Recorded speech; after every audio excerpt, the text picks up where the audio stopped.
Book 2, Chapter 5. That changes in sects and tongues, and the happening of floods and pestilences, obliterate the memory of the past.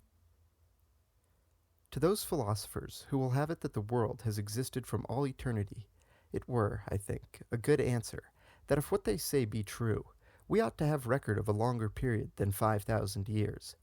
did it not appear that the memory of past times is blotted out by a variety of causes, some referable to men, and some to heaven. Among the causes which have a human origin are the changes in sects and tongues, because when a new sect, that is to say, a new religion, comes up, its first endeavor, in order to give itself reputation, is to efface the old. And should it so happen that the founders of the new religion speak another tongue, this may readily be effected. This we know from observing the methods which Christianity has followed in dealing with the religion of the Gentiles, for we find that it has abolished all the rites and ordinances of that worship, and obliterated every trace of the ancient belief. True, it has not succeeded in utterly blotting out our knowledge of things done by the famous men who held that belief, and this because the propagators of the new faith, retaining the Latin tongue, were constrained to use it in writing the new law. For could they have written this in a new tongue, we may infer, having regard to their other persecutions, that no record whatever would have survived to us of past events. For anyone who reads of the methods followed by St. Gregory and the other heads of the Christian religion will perceive with what animosity they pursued all ancient memorials, burning the works of poets and historians, breaking images, and destroying whatsoever else afforded any trace of antiquity,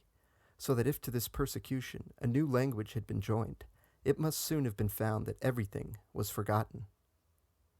We may believe, therefore, that what Christianity has sought to effect against the sect of the Gentiles was actually effected by that sect against the religion which preceded theirs, and that, from the repeated changes of belief which have taken place in the course of 5,000 or 6,000 years,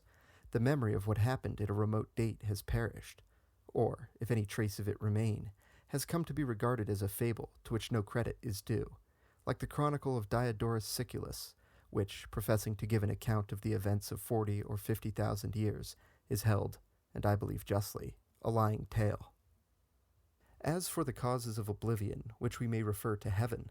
they are those which make havoc of the human race, and reduce the population of certain parts of the world to a very small number.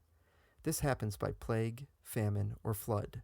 of which three the last is the most hurtful, as well because it is the most universal, as because those saved are generally rude and ignorant mountaineers, who, possessing no knowledge of antiquity themselves, can impart none to those who come after them. Or, if among the survivors there chance to be one possessed of such knowledge, to give himself consequence and credit, he will conceal and pervert it to suit his private ends, so that to his posterity there will remain only so much as he may have been pleased to communicate, and no more. That these floods, plagues, and famines do in fact happen, I see no reason to doubt, both because we find all histories full of them, and recognize their effect in this oblivion of the past, and also because it is reasonable that such things should happen. For as when much superfluous matter has gathered in simple bodies, nature makes repeated efforts to remove and purge it away, thereby promoting the health of these bodies, so likewise as regards that composite body, the human race, when every province of the world so teems with inhabitants that they can neither subsist where they are, nor remove elsewhere, every region being equally crowded and overpeopled, and when human craft and wickedness have reached their highest pitch, it must needs come about that the world will purge herself in one or another of these three ways, to the end that men, becoming few and contrite, may amend their lives and live with more convenience. Etruria, then, as has been said above, was at one time powerful, abounding in piety and valor, practicing her own customs, and speaking her own tongue.